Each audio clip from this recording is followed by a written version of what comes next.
Are you ready to move from an ordinary life to an extraordinary one where you meet your business goals, create a life that has success in health, wealth, and for self?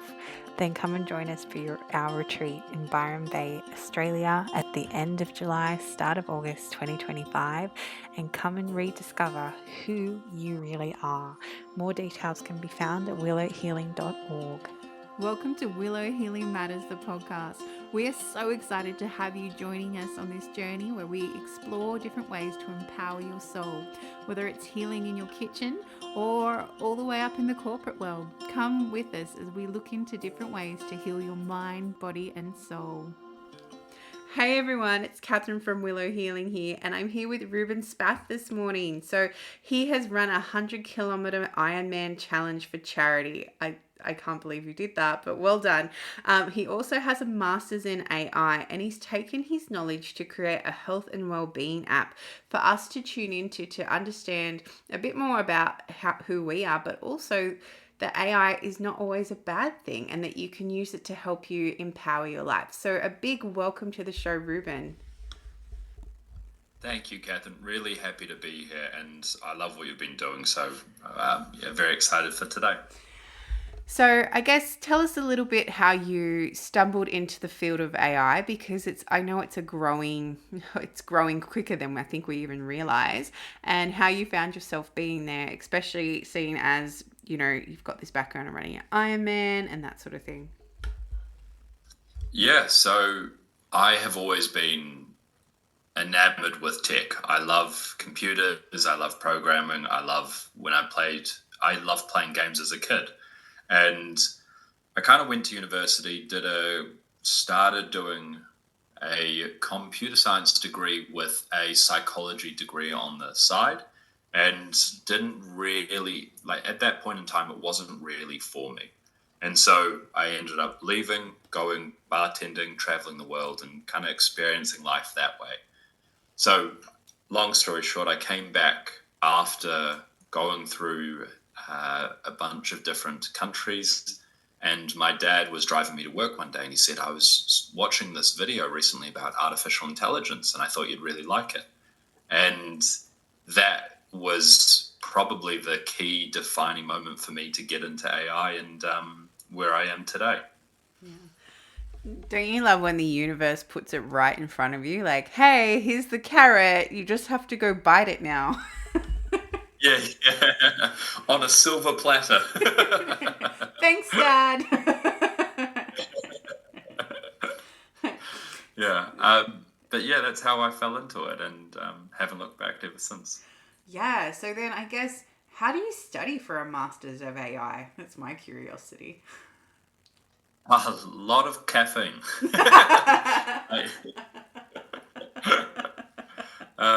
Yeah, it's an ongoing process. I figured when I was doing my degree in computer science, I figured effectively it's a degree in learning how to Google. The answer's out there, but you just have to figure out how to find it. So I've become very proficient at that. It's so that's I love that. A degree in Googling. I have to say, the amount of times that you have to rewrite what you write to Google to get the answer that you want. And for me personally, when AI kind of came through, I was like, ah! And then I started to realize the potential of what it can do. So, I work with a human rights organization, and I have to write reports for them. And we actually use different AIs to help us do the research and to help us generate the reports. Otherwise, we're going to sit there forever typing these massive reports that AI can type up for us in 2 minutes. Yeah. Or give me this in a couple hundred words and it just spouts it out. It's a time saver. I can spend more time on my phone. Well, one of my, I met this beautiful lady, and she is a naturopath, and she was saying that she's got this program called Heidi or something like that. And she uses it to dictate her sessions because she's a naturopath, and she'll do recommendations on the fly. And she said the amount of time it saves her from actually having to then take away from the client and actually write those notes and try and remember what it says, where she can just type in, you know, because she said it learns, you know, she can just type in what were the recommendations for such and such, and it will come up with the thing for, and then she can create the remedies that she needs for them. And she said it was the best investment she ever made, because then she can actually be more client focused rather than waiting and worrying about all the admin stuff in the background. Yeah, it is a tool at its finest. Being able to give all of the stuff that you don't want to do to a computer, for it to just put that information together, compile it, and pass it back out to you. And then, like you said, you get that person to person time, and you get to be able to kind of learn more about those people as you spend more time with them, instead of wasting your afternoons, evenings, mornings writing up something that could have been done with just a click. So it's a great tool. Yeah, exactly. So I guess this is where now we will go segue into this app that you have created. Yeah, so Macromate is a AI health and well-being app that I've built. It is ultra personalized because, like you said, your friend who is a naturopath, these tools are there for us to use, and they are incredibly valuable at providing insights that you wouldn't necessarily see in yourself. And something that I'm sure that you would like, you can tell a lot about a person by what they eat and what they think about themselves and how they work and exercise and all of that good stuff. And we thought it was a good idea to take in the person that you are as a holistic piece, rather than just who you are as the food you eat, or just the goals that you set for yourself, or just the weight that you are, or whatever. And taking that holistic approach is really, I think, quite valuable to encouraging positive healing. Yeah. Well, if you don't take in the whole, that's why I've found personally, I don't do diets, because I've found there's too many things that, you know, impact on people. And I know for me, my body doesn't process meat very well, which is something I've been working through. But for me at the time, being vegetarian was better for my body, because I had to work through, you know, getting my digestive acid up and that sort of thing.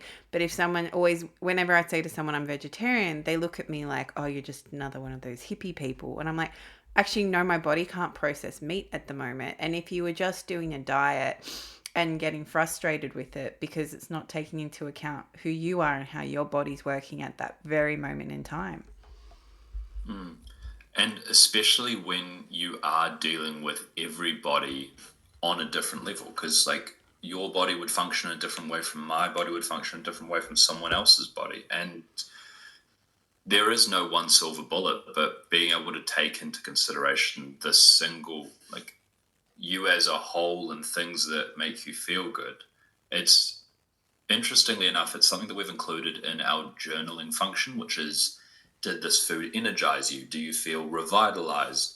And it can take into consideration the food that you ate during that day, or maybe you had something to drink, or maybe you had some sugar or whatever. And it would actually say, well, maybe you're not feeling that great because of this thing here. And then you can actually learn from it and make better decisions going forward.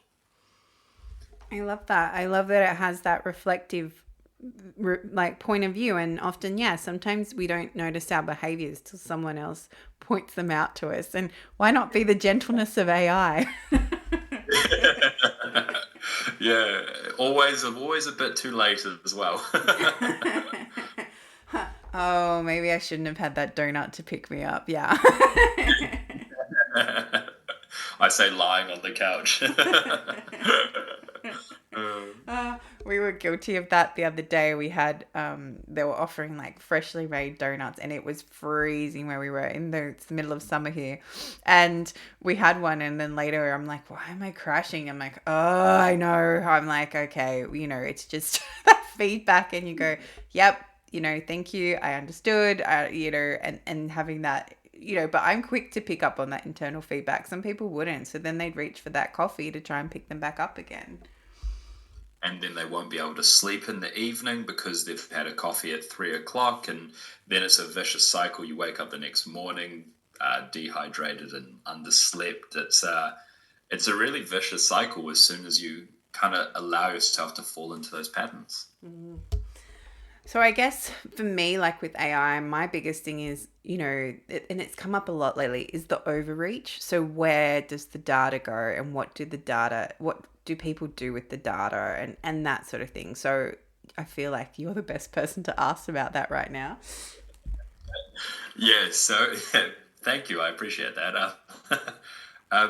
I have put in considerable thought into data privacy and ensuring that your details are always yours. Like, at its core, we've built this idea of Macromate to be your best friend, and you don't want your best friend telling your secrets to some other bloke or someone else.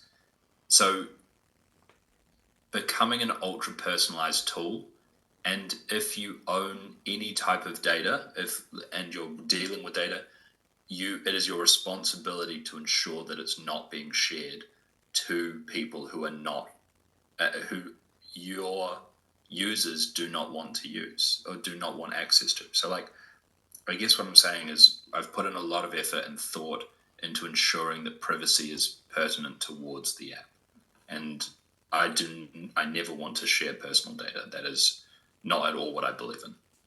Yeah, because I know that's a big thing that keeps coming up, and even, and it wasn't even using an app. It was using app, for like, I think about when the lockdowns and all these people were signing in and things. And then all of a sudden, all these people started to call them and had their number, so, then there was all these talks of like, oh, actually, yeah, the data was leaked and breached. And I was like, whoa, hang on a moment, like that's not right. So,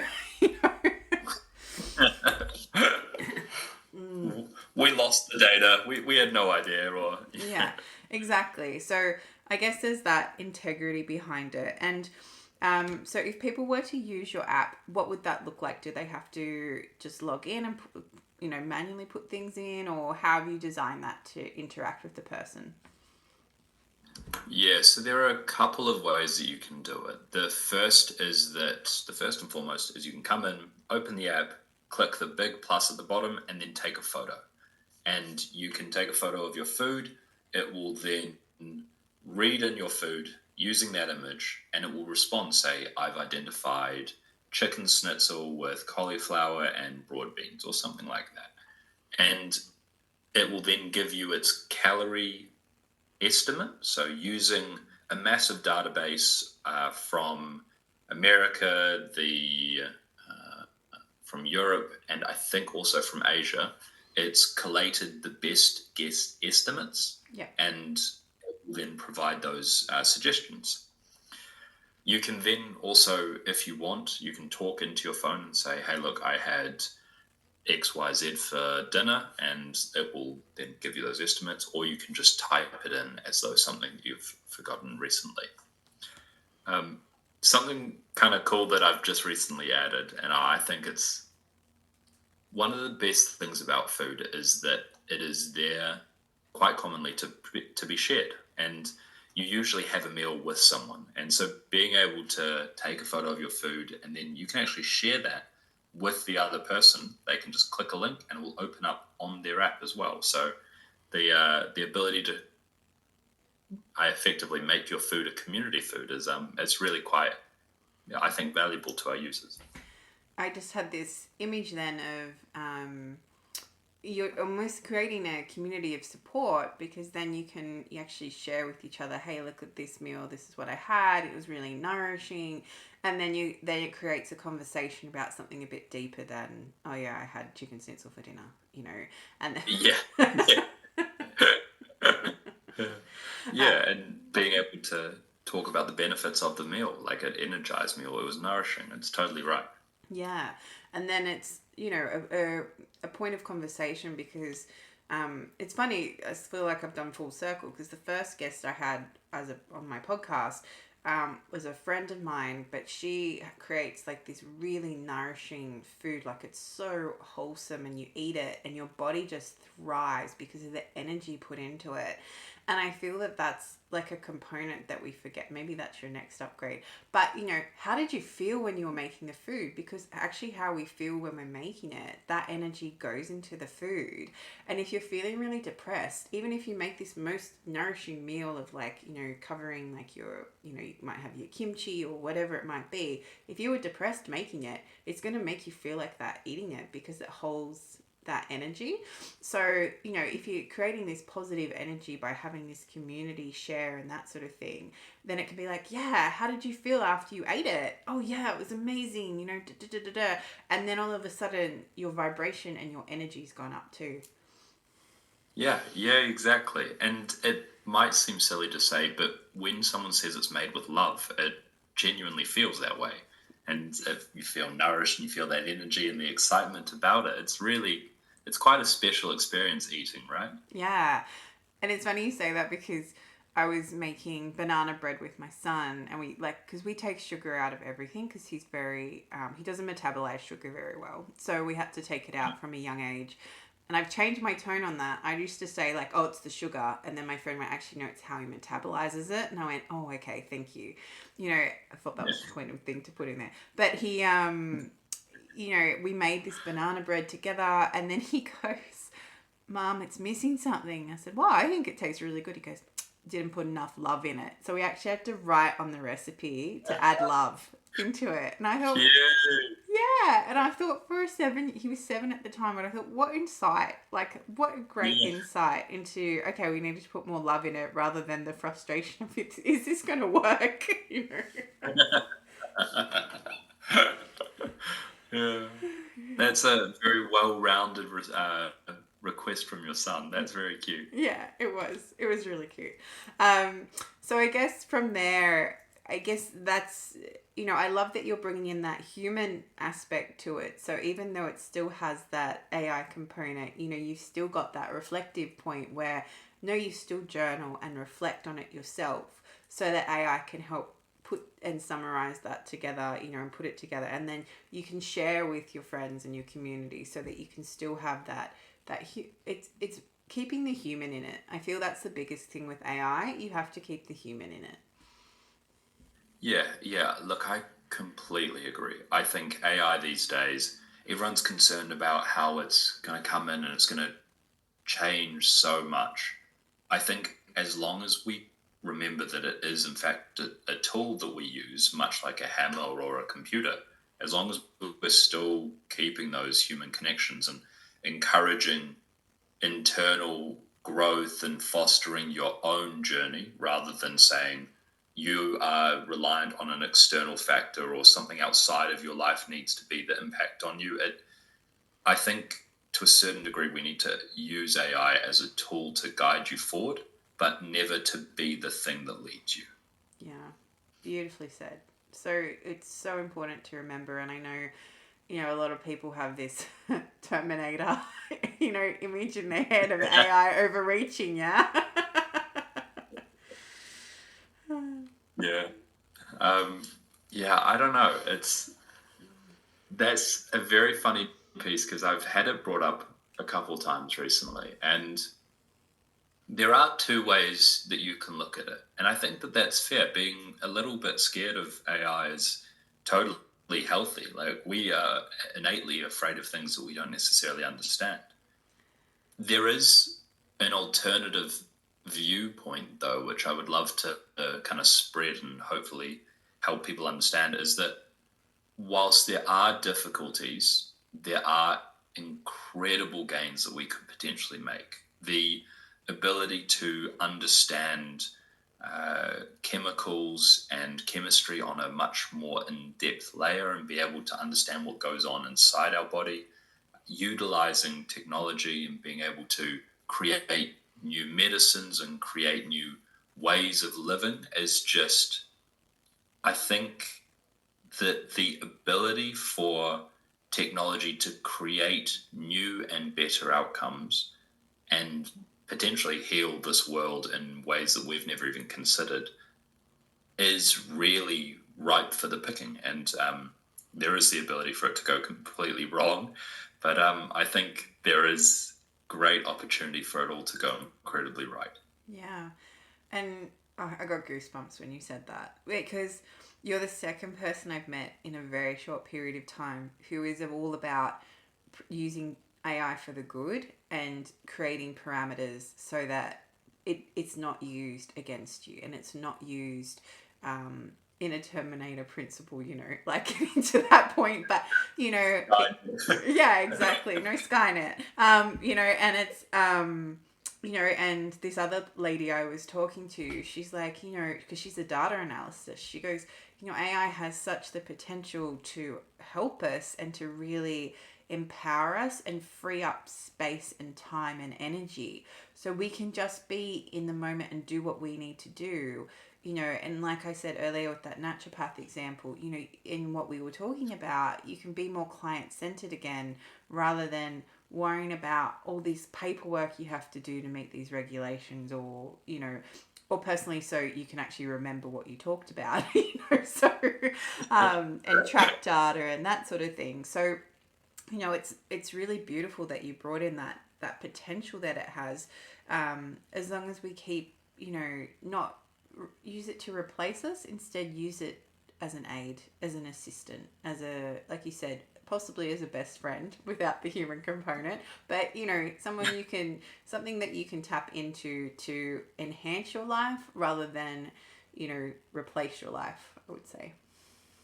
Yeah, well said. Very well said. The Your human connection, like the piece that you're talking about, the human connection, is fundamentally our greatest strength. And if we were to take away from that, I feel as though we would be doing a disservice to humanity. Yeah. And that is by far the last thing that I want to do. I think we can encourage more connectivity with AI, and I hope to with Macromate. Yeah. Well, I feel like you just reflect on the last few years, right? Like all of a sudden, it's okay to connect with people online, whereas before that, it was very like, oh. And I know personally from working in allied health, I had a handful of clients who were online, and so many parents were resistant to it. And then when that was the only choice they had at the time, then they were like, no, we'll give it a go. And then they never turned back. They're like, oh, why were we driving 45 minutes like one way when we could have just been in our pajamas at home and jumped on the computer, and then, we get to connect across the world. Like, I wouldn't be talking to you right now. Like, you're in London, I'm in Sydney. There's no way we would be connecting if we weren't embracing these new things that are coming through. Yeah, yeah, and being more connected, I think, is probably quite a good thing. And obviously, there are the bad sides, like you doom scrolling, where you see the news every 30 minutes, something bad is happening. But being able to make genuine connections is such a great asset around this world. Yeah, I had a moment on Instagram, and this thing came up for a tiny house, and I shared it with my husband because we were talking about tiny houses. And then now my algorithm, all I see is building ads. That's all that comes up. And I was like, I did one thing. I'm like, why? It's even worse when you say something, you're like, oh, we should look at tiny homes. And then all of your ads are tiny homes. Yeah, we won't go into that one. Yeah. It's even where we had this discussion a few years ago where you think it and it comes up. You haven't even said it. It's just a thought. The algorithm, it knows. Yeah. It's funny, but I find if you play, the more settings you play with and turn off, the less intrusive it is. And I guess that's where you can learn how to protect yourself too, if you don't want access to all these things. So, it sounds really tedious, and it can be some days, but I have on my work phone is where I have WhatsApp, because I don't like their overreach. If anyone ever reads their terms and conditions, I don't like how much data they take off your phone, right? Whereas my personal phone, it doesn't have any apps on it like that at all. Like, it's just purely for emails for, and I use encrypted emails, like all these things like that. So I've taken and researched and done stuff to protect. And even Instagram's on my iPad is connected to nothing. Like it's,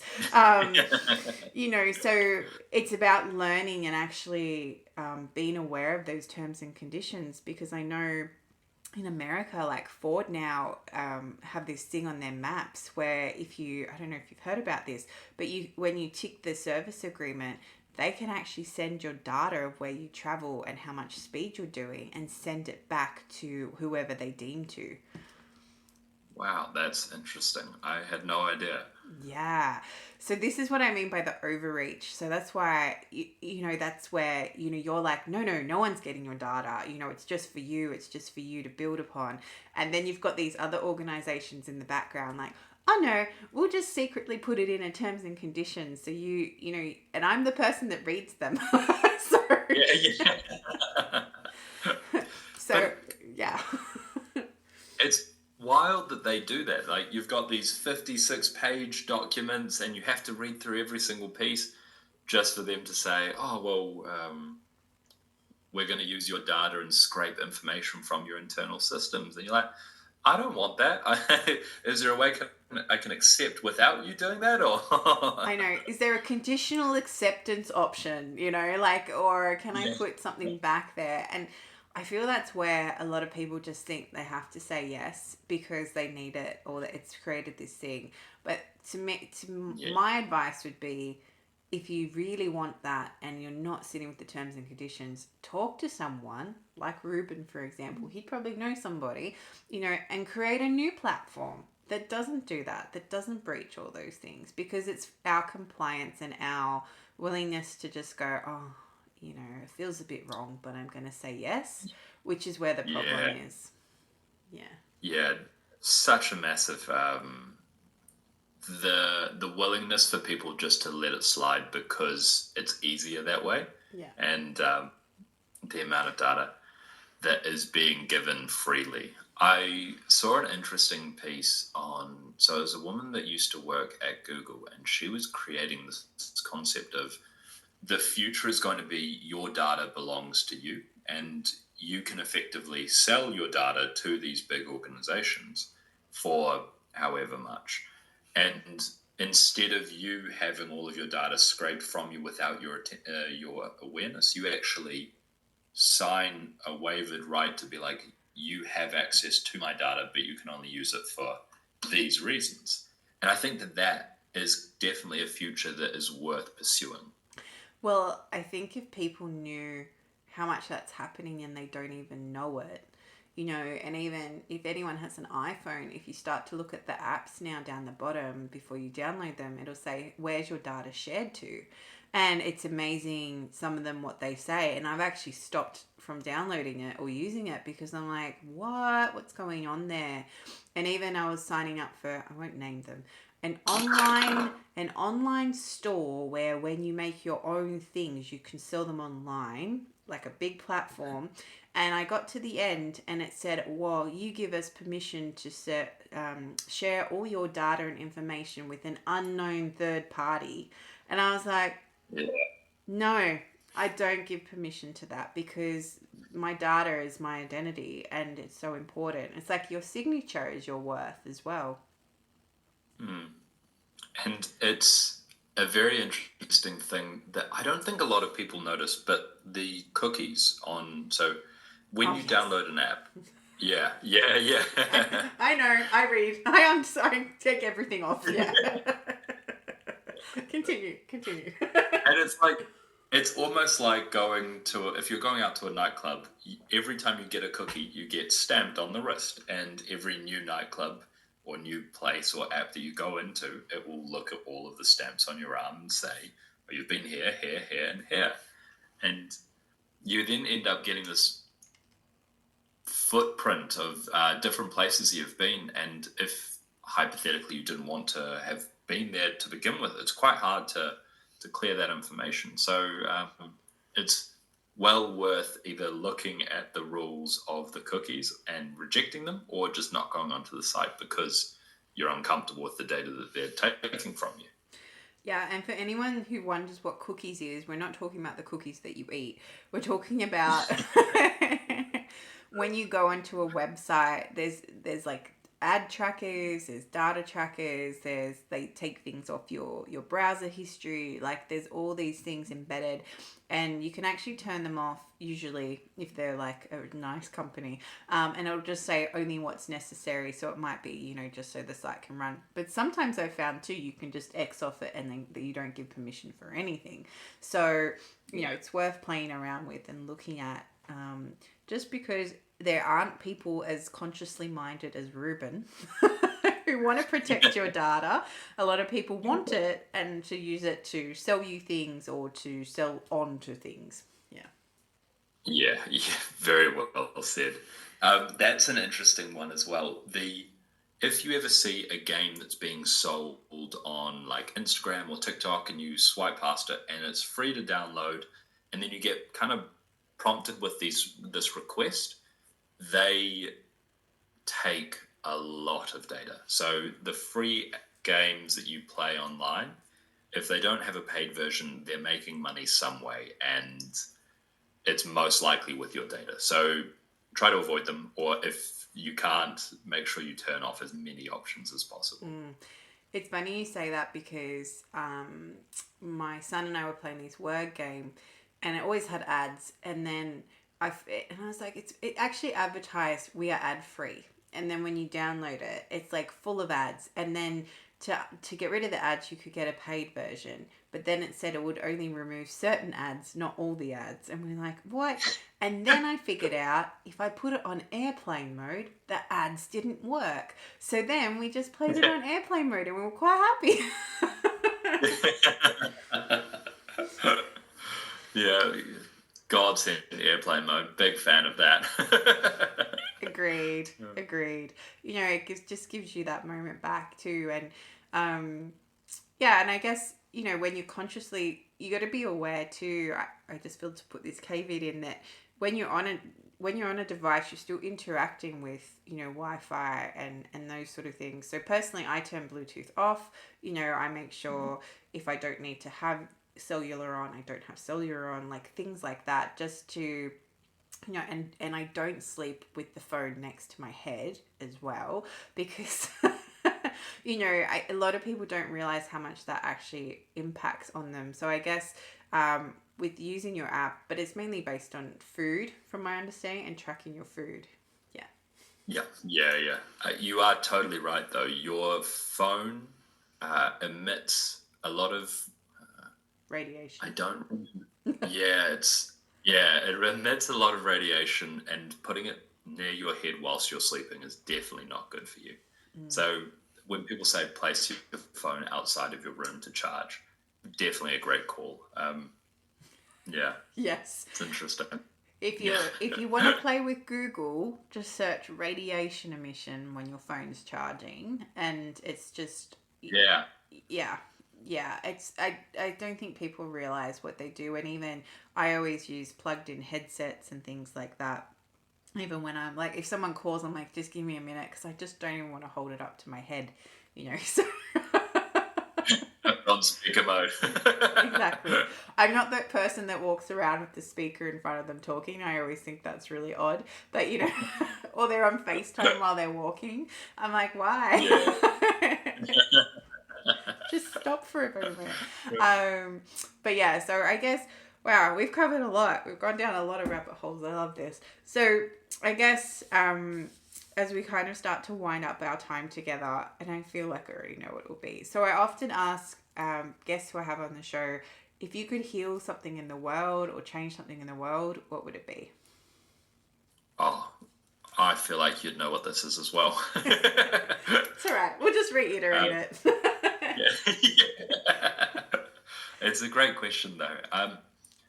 I would love to change the perspective on the impact of artificial intelligence.